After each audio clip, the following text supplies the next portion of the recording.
literalmente me lavo o me cepillo mis dientes cada mañana, ¿ok?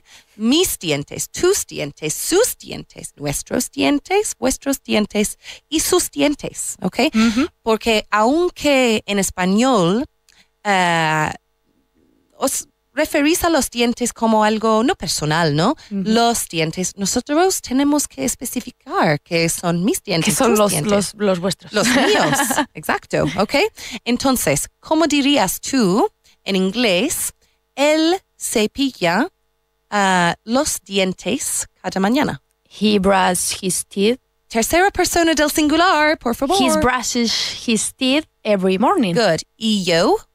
I brush my teeth every morning. ¿Y tú? You brush your teeth every morning. ¿Y ella? She brushes her teeth every morning. She brushes her teeth every morning. Una vez más, por favor. She brushes her teeth only every morning. Good. Teeth siempre se expresa o se suele expresar en singular, ¿ok? Okay. She brushes her teeth every morning. Muy bien. I love Vaughan. Tell us why you love Vaughan in a video y gana un Daytown por la cara. Cuéntanos en un vídeo por qué te gusta Vaughan y gana un Daytown por la cara. Grábate un vídeo contándonos por qué estás in love with Vaughan, enamorado de Vaughan. Súbelo a Twitter con el hashtag LoveVaughan, lo ve Vaughan, mencionando a @Grupo Vaughan. Anunciaremos el ganador el día 17 de abril. Good luck! ¿Qué es Daytown? Es un Vaughan Town concentrado en un solo e intensísimo día de inmersión en inglés, únicamente en inglés. Vivirás una experiencia única de 10 horas de contacto con el idioma en un hotel de lujo. Pasarás el día con angloparlantes de todas las partes del mundo, conociendo a gente de lo más interesante y practicando tu inglés en situaciones de comunicación reales. Te sorprenderás con todo lo que puedes avanzar tu inglés en un solo día. Daytown. Y el desayuno y la comida están incluidos. Que hablar inglés da mucha hambre. Puedes asistir a Daytown, Barcelona y Valencia 21 de abril, Madrid el 28 de abril. Si quieres más información sobre las inmersiones de Vaughan, llama al 911-335-833 o infórmate en tu delegación más cercana, también en grupovaughan.com. Campamentos de inglés sin salir de España. Tus hijos hablarán inglés divirtiéndose, siempre acompañados de nuestros monitores Vaughan. Realizarán talleres, actividades, veladas nocturnas y todo ello en inglés. 91 133 5832. Los cursos trimestrales de Vaughan son ideales para gente que necesita resultados a medio plazo y a un precio asequible. Descúbrelos en grupovaughan.com.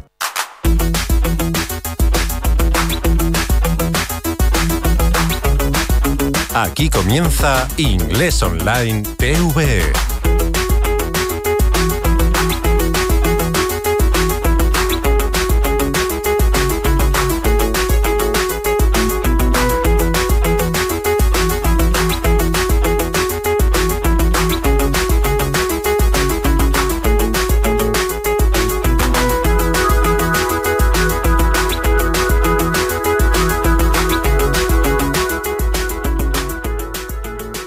Hello. Hi, everybody. Welcome to the program. Today, Inglés Online TVE is the name of the show we have today, and we are exploring class number 69. 69, that's right. So today, we'll review the content that we saw that you may have seen on the show on Televisión Española this morning on Channel 2, and we're going to practice these sentences, the beginner, intermediate, and advanced sentences. And as always, you're welcome to join the party. That is our online chat here on YouTube. And feel free to send in any questions you may have, any comments about the content or otherwise. And I'll do my best to answer your questions as we look through today's content. Okay, let's see. People are writing in. Escamilla. Oscar is there. I suppose his name is Oscar Escamilla, no? I suppose Oscar's your first name, right? So Oscar's with us. Valentino is back. He says, hello, Kyle. Hello, Oscar. How are you? Good to see you there. Hello, Valentino. He says, what about... Well, oh, yeah. Okay, so this was a question about something from my last show. And what is it like working with Morgan? People are asking about this question. I guess I had a question in my last show, in the Drive Time show. Morgan, now I could say, for example, Juanjo is a great guy to work with. Oh, he's a great guy. He's very hardworking. He's a nice guy. He's pleasant. He's professional. He's a great guy to work with. So the question could be, if you're asking a question, what's it like? What is it like? What's it like working with Juanjo? Now, it is actually replacing that experience of working with Juanjo. So we could say, what is working with Juanjo like? What is working with him like? What is living in Madrid like? What's it like to live in Madrid? Either one. What's it like to live in Madrid? What's living in Madrid like? What's working with Juanjo like? What's it like to work with Juanjo? So hopefully that answers your question, Valentino. Oscar says, right. Oscar is my name. Yes. Tariq is back. He says, hello again, and how are you keeping? Which is another way of saying, how are you doing? How's it going? How are you keeping? Alvaro writes in with his regards from Costa Rica. Cool. Nice to have so many people writing in from international locations enjoying the program today. Let's begin, though, everybody. Why don't we begin the show, as always, with today's beginner content. Nivel básico.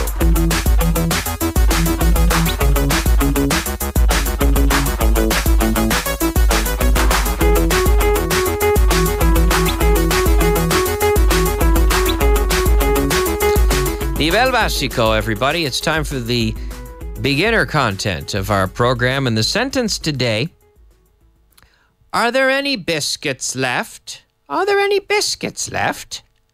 Now, biscuits, cookies, biscuits. Are there any biscuits? No, there aren't. So the short answer, are there any biscuits left? No, there aren't. Are there any books left? Left is like remaining, quedando. Que quedan aquí. Are there any biscuits left? No, there aren't. Are there any books left? No, there aren't. Is there any time left? No, there isn't. Is there any water left? No, there isn't. So I had a glass of water. I do this all the time now. I had a glass of water. I was drinking some before, but now there isn't any left. It's like saying remaining, to be left, to be left. And sometimes when you have food in your kitchen, or you're eating a meal and you have food that's remaining, you put it in the fridge, right? You put it in the refrigerator. It's called leftovers. What are we having for dinner? I think we'll just have some leftovers, some remaining food from before. So the sentence, are there any biscuits left? Right? It's like saying, ¿quedan galletas? Are there any cookies left? And now, for me, this is a regional thing. For me, if something is sweet, like a chocolate chip, we say chocolate chip cookie. Whereas I suppose a British person would call that a biscuit. For me, a biscuit is savory. A biscuit is like, you might have it with soup. Soup and a biscuit. You might have like a something baked that you could eat along with some soup. That would be called a biscuit. But for British people, like for me, an Oreo is a cookie. In fact, it's the world's best-selling cookie. But I suppose British people would call it a biscuit. I would not. I would call it a cookie. But anyway, are there any left? Are there any biscuits left? No, there aren't. But there's some cereal and toast. So notice we say there is some cereal, because cereal is uncountable, and we don't say cereals. Pero hay cereales y tostada, or tostadas, whatever, right? There is some cereal and toast. Toast is uncountable. There's some toast. We don't say there are two toasts. We say there are two pieces of toast. This morning, I had 2 pieces of toast. Yeah, this morning was good. I got up early. Well, I got up and I had to teach some classes. I left the house and then I had a coffee and I left without having breakfast. But then I came back and I had a few hours. I had some free time. So I cooked kind of a brunch, I would say. Brunch is like the combination. You'll see this now. It's becoming popular in Spain in the last 2 years. Brunch, which comes from combining breakfast and lunch. Breakfast, lunch. Brunch. Brunch. So there are a lot of good restaurants to go for brunch. I like to cook my own brunch, especially on the weekends. Right? So anyway, so I don't normally have cereal. Well, actually, I often have porridge. I have oats, avena, rolled oats. I boil it up and I add some maple syrup. I add sometimes some berries, like frutos del bosque, or, essentially berries.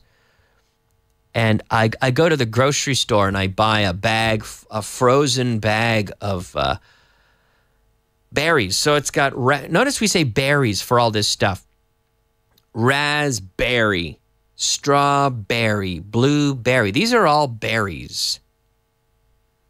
So what I do is I buy a bag of berries, frozen berries.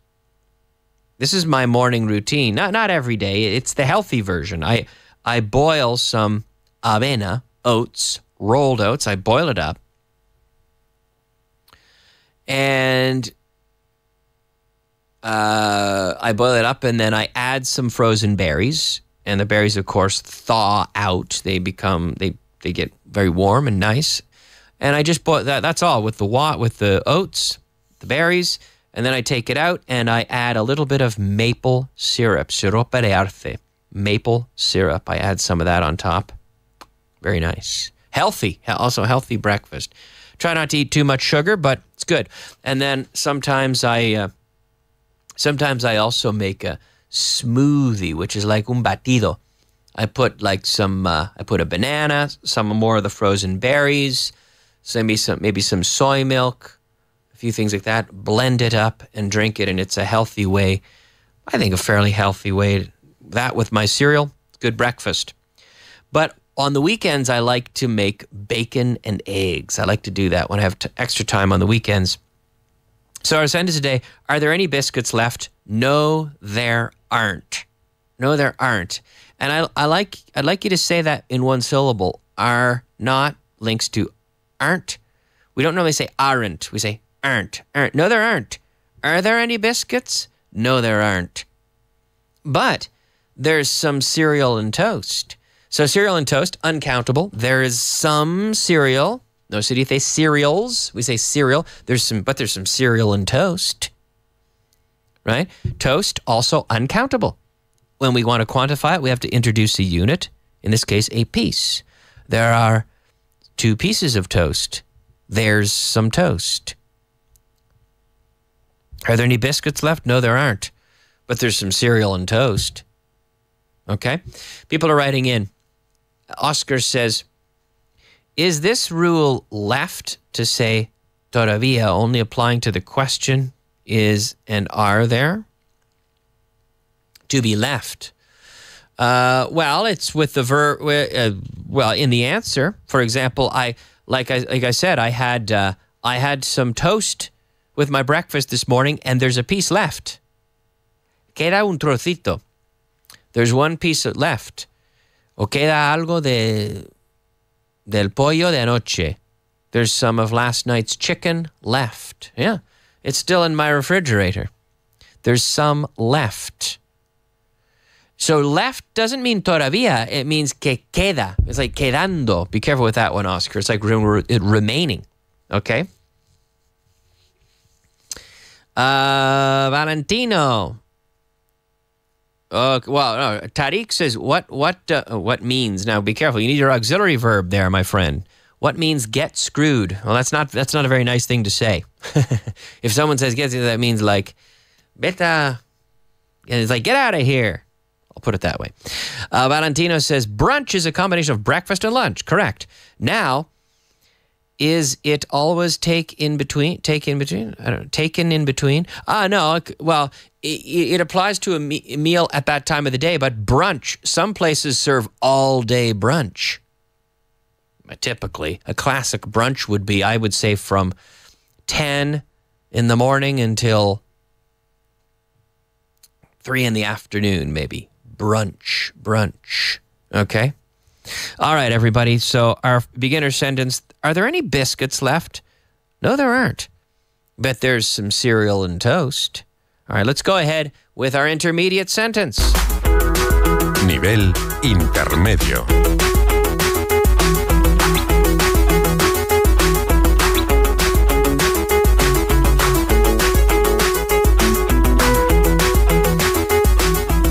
Hey, do you feel like, look at this, look at these books around here. Do you feel like tidying this up? Do you feel like, is a way of saying te apetece. Do you feel like tidying this up, which is organizing things, right? To organize things, to tidy up. I'm not going to say cleaning, but tidying is like taking things, like before I leave, I tidy up. So I take my books and I put them in a nice pile and I put them in the closet. There's a closet over there, un armario. So I put my books over there and I try to tidy up the area. I don't like leaving a mess. If I leave a mess, if I leave things everywhere, the boss might get angry. And also, it's not very nice for any of the hosts that come to the studio in the morning or at other times. So I tidy up. I organize things. I try to tidy the area, to organize my documents and leave things in good condition. So the sentence, do you feel like, te apetece, do you feel like tidying this stuff up? Now, stuff is like cosas, esas cosas. Do you feel like tidying this stuff up? And then he says, I can't be bothered. I can't be bothered. It means I'm not interested in putting in the effort to do it. Nah. No merece la pena. It's not worth it to me. It's not worth doing it because I can't. For me, I'm tired today. I can't be bothered. Do you want to go to the movie? Oh, I'm sure it would be it sounds like a good movie, but I can't be bothered. I can't. I don't have the energy. I'm not interested in doing it now. I can't be bothered. Carlos says, I can't be bothered to study. Now, studying, be careful. He said, I can't be bothered studying. I've seen 2 mistakes with the ing versus the infinitive in the last 3 comments on YouTube. On YouTube here. Because Oscar says, thanks for clarify. But he should say, thanks for clarifying. Right? Thanks for clarifying. No problem. And Carlos says, I can't be bothered studying English, but I can't be bothered to study. So here, should we clean up the area? Nah. I can't be bothered. I can't be bothered to clean up the area. I can't be bothered to infinitive. Yolanda says, I don't feel like tidying anything up at all. Yeah, me neither. No me apetece. I don't feel like tidying anything up at all. But I will. I'll still do it because it's just a matter of respect for my colleagues, right? This isn't my own house here. This is their studio, so I have to tidy up, right? Leave things neat and tidy. Valentina says, what about neat? How and when do you use it, Kyle? He says, neat. Neat is kind of like tidy, but it also sort of implies clean and organized and in good condition, I would say. En buenas condiciones. Neat. Leave it nice and neat. Oh, it looks nice and neat. And it's nice and clean and, yeah, all right. Yeah, it's tough to describe the difference between neat and tidy. And we often use them together, neat and tidy. Very neat, very, very clean and clear and organized, neat. Yes, Yolanda says tough. The infinitive versus the gerund, it is tough. It is tough. And that's something, things like phrasal verbs, things like gerund versus infinitive and phrasal verbs. These are things that you could, of course, memorize all these rules, but I think the best way to develop good habits is simply through exposure. And normally it should, with enough exposure to the language, eventually it'll just sound right. You say, sounds good to me. And hopefully you start to get the right structures. Okay. We're going to push forward. Our sentence today, do you feel like tidying this stuff up? ¿Te apetece? Do you feel like tidying this stuff up? Whew. And he says, I can't be bothered. No, I'm not. So he's not going to because he feels a bit too lazy to do it. He doesn't consider it to be worth the effort. And when that's the case, you say, I can't be bothered. All right. A couple comments here. Valentino says, what's the difference between thanks calling and thanks for having called? Thanks calling doesn't exist. You can't say thanks for calling. Gracias por llamar. Gracias por llamar. Thanks for calling. Thanks for having called. Gracias por habido llamado. ¿No? Por haber, excuse me. Gracias por haber llamado, claro. Gracias por haber llamado. Thanks for having called. Y gracias por llamar. Thanks for calling. There you have the difference, Valentino. Yeah. Do you feel like tidying this stuff up? I can't be bothered. I can't be bothered. Okay. Let's go ahead, everybody, with today's advanced content. Nivel avanzado.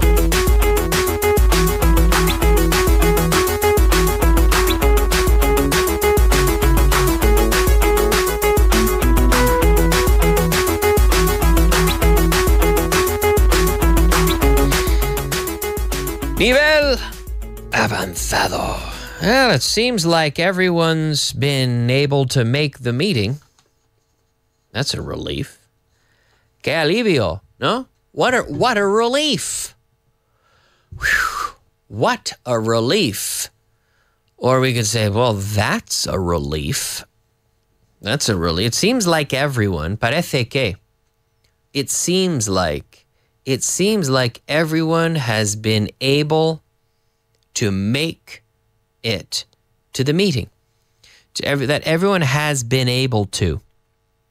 Que ha podido, han sido capaces de.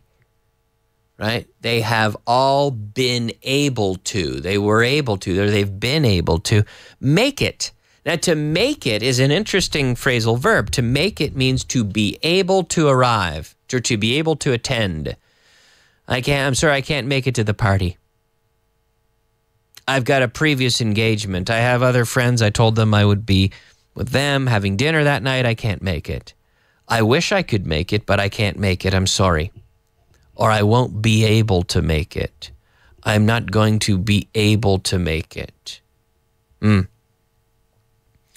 But here in our sentence, it seems like everyone's been able to make it to the meeting. Everyone has been able to make it to the meeting. So we're happy about this. Everyone has been able to attend. Everyone's been able to make it. So think of that expression. Like if I leave now, if I have a meeting, if I have a meeting in Barcelona in 4 hours, if I leave now, I don't think I'll be able to make it. If I want to get home on time to do something in 30 minutes, I don't think I'll be able to make it. I don't think I'll be able to make it. To make it means to arrive, or to arrive on time for something, or to arrive in general and attend. I can't make it to the party. Very often it's used in the negative, but here we're using it in the affirmative. It seems like everyone's been able to make it to the meeting. And then he says at the end, that's a relief. What a relief. Que alivio, no? What a relief. But here, that's a relief. Andreu writes in and says, hi, Kyle. Is the same. Now, be careful. Is the same. Is as for me and as far as I'm concerned. Be careful. He says as far as I concerned. But as far as I'm concerned. So, are these two terms the same? Really, is as for me the same as far as I'm concerned? That's Andreu's question. Thank you, Andreu. Good question. As far as I'm concerned, you can do whatever you want. En cuanto a mí, as far as I'm concerned, right? I don't mind if people wear jeans in the office. Some people say, look, should you be able to wear blue jeans in the office? I say, look, as far as I'm concerned, you can wear whatever you want in the office. As for me, you can wear whatever you want in the office. I wouldn't say these are the same. En cuanto a mí, as far as I'm concerned. As for me is a little bit different. As for me is like when we're talking about me. So I could say, Juanjo likes vanilla ice cream. As for me, I like chocolate. Fitz likes Irish beer. As for me, I like Canadian beer. For example, I like Irish beer too. As for me, yeah. But here, so they are similar. But as far as I'm concerned, it's like saying, in my opinion. As for me, yeah, I guess it's more used with preferences. Whereas as far as I'm concerned, it's maybe more used with granting permission to someone else. Think of it that way. You're granting permission. As far as I'm concerned, you can do this what you want, or we need to do this, or you're giving a strong opinion. But as for me, you're normally just stating preferences on things that you like, as opposed to telling people about orders or things like that, right? But that's kind of a tricky question, Andreu. The more I think about it, maybe the more difficult it seems, but I wouldn't worry too much about that. You're kind of, I say it all the time, rizando el rizo. No? You're kind of splitting hairs on this one. But let's take a look at our three sentences again. The first one, are there any biscuits left? No, there aren't. But there's some cereal and toast, right? That's the best I can do is offer you some cereal and toast, okay? Notice, so we don't say cereals, right? We say cereal, sin ese, uncountable. There's some cereal and toast. Intermediate, do you feel like tidying this stuff up? ¿Te apetece pues limpiar todo eso, organizar todo eso? Organize it, tidy it up? Poner en orden. No, I can't be bothered. Not today. I'm tired. I'm too tired. I can't be bothered. I'll do it another time. Not now. I can't be bothered. And the advanced sentence, it seems like everyone's been able to make it to the meeting. That's good. That's a relief. All right. Yes. Belen says, watch out. We can't put as after the expression. It seems like as. No, like as. No, you can't put those together. I mentioned because some people make this mistake. By the way, good evening, everybody. Thanks. Well said, Belen. We're out of time, everybody. Thanks for watching. Thanks for listening. Mañana más. We'll be back tomorrow. Have a great evening. Bye-bye.